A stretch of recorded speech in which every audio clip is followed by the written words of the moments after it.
Hey guys, today we're talking about something most of us were never taught: how to love our sons when no one showed us how to love ourselves. When you're staring at a little boy who looks like you, waiting to be shaped by you, and all you feel is fear. Let's become the best single daddy we can be. I'll be honest. I thought I knew what love looked like. I thought it meant putting a roof over his head, food on the table, showing up to games, and saying, "I'm proud of you" when he did something right. But it wasn't until I caught him sitting on the edge of his bed, shoulders slumped, eyes lost in that blank boy stare, that I realized I didn't know how to reach him. Not really.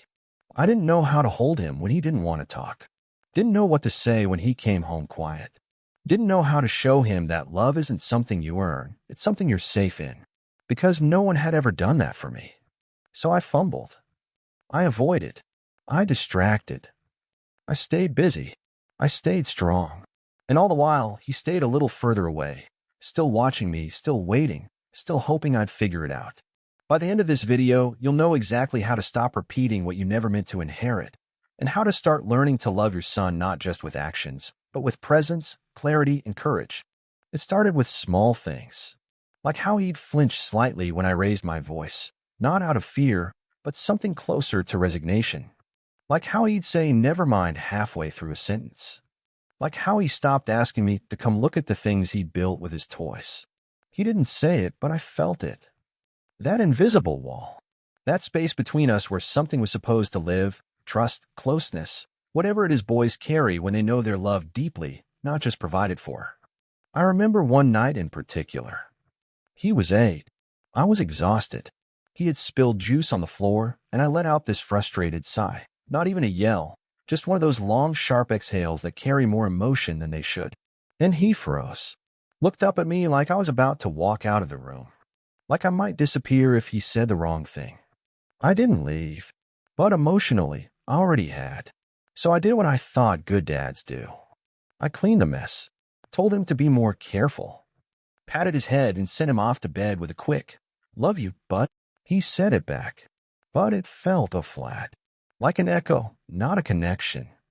I sat down on the couch that night and realized something brutal. I didn't know how to make him feel loved. Not really. Because I'd spent my whole life trying to be enough by performing, being useful, helpful, strong. That's what I was taught. And now I was teaching him the same thing without even meaning to. He was starting to believe that love only comes when you behave, succeed, or stay out of the way. And that's when it hit me. If I wanted to raise a son who felt safe enough to be himself, I had to become a man who knew how to see him, not just raise him. So I started learning. I started asking questions and actually listening to the answers, even when they were short, even when they were mumbled, even when they were nothing more than a shrug. I learned to sit on the edge of his bed at night, not to lecture, not to teach, but just to be there, to tell him stories from my own life, not the polished ones, but the real ones. The times I was scared. The times I felt small. The times I made mistakes and didn't know who to talk to. And slowly, something started to shift. One evening, after a hard day at school, he came and sat beside me on the porch. Didn't say anything at first. But after a while, he leaned over and said, "I don't like when you look mad at nothing." I asked him what he meant. He said, "Sometimes you look at the wall and your face gets sad, but you don't say anything."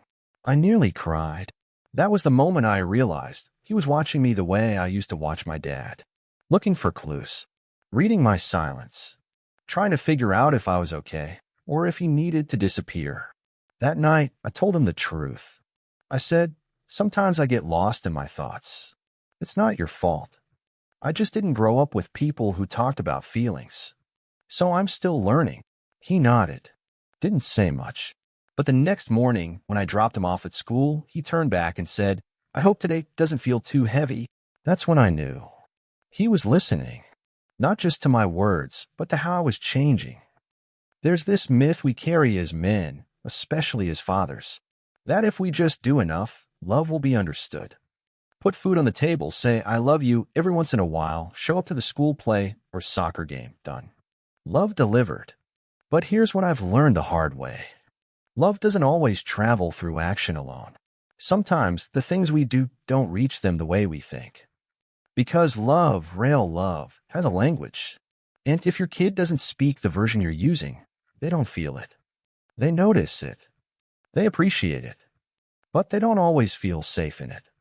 See, I used to think that being a good dad meant staying out of the way emotionally, letting him figure things out, pushing him to be strong, telling him, "You're okay," when he got upset, telling him, "That's nothing," when he got hurt. And I thought I was building resilience. But what I was really building was distance.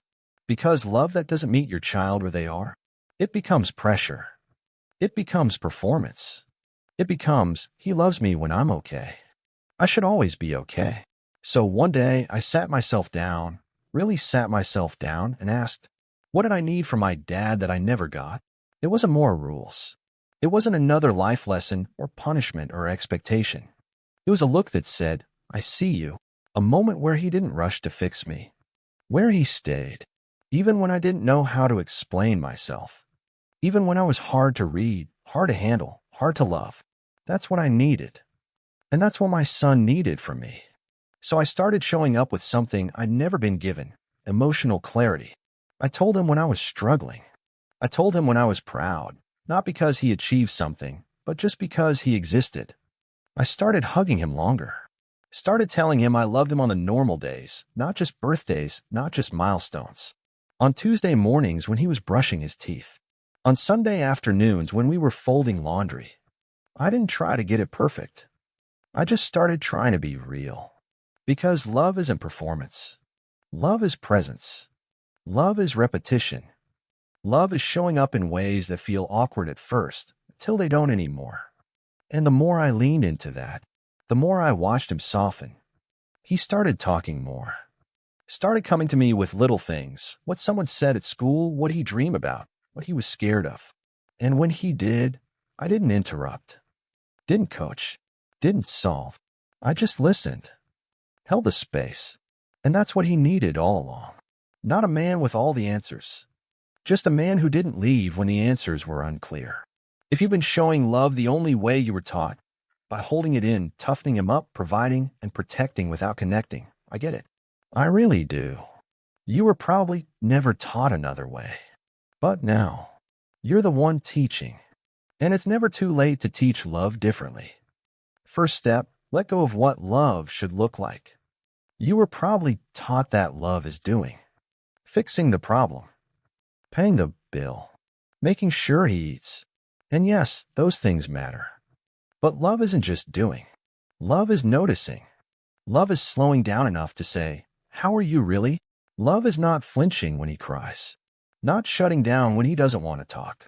This is where you begin, by letting go of the idea that love is measured in how much you do, and starting to trust that it also lives in how deeply you see him. Second step, show him love even when he's hard to love. When he rolls his eyes. When he slams the door. When he messes up and expects you to walk away. That's when he needs it most. Not fake love. Not forced hugs. Real love. The kind that says, you're still mine, even now. Tell him you love him while the tension's still thick in the room. Tell him you love him while grounding him.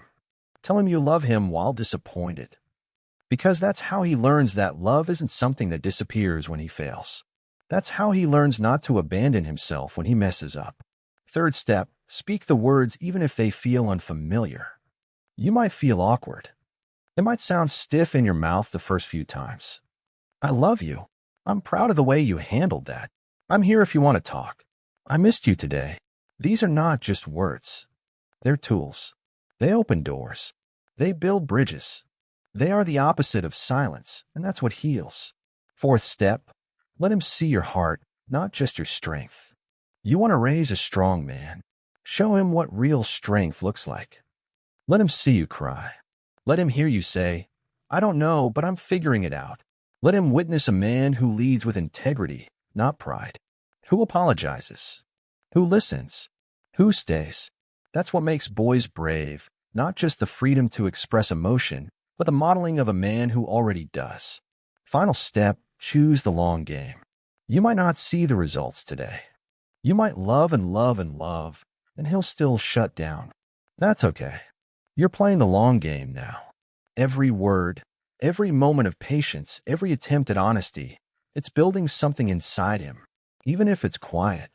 even if it goes unspoken for years. One day, he'll be a man, and he'll look back, and he won't remember the exact words. He'll remember how your love felt. Safe, constant, unshakable. He'll remember that when he was messy and confused and full of feelings he didn't understand, there was a man who didn't walk away. A man who learned how to love, even if he started out not knowing how. That man is you.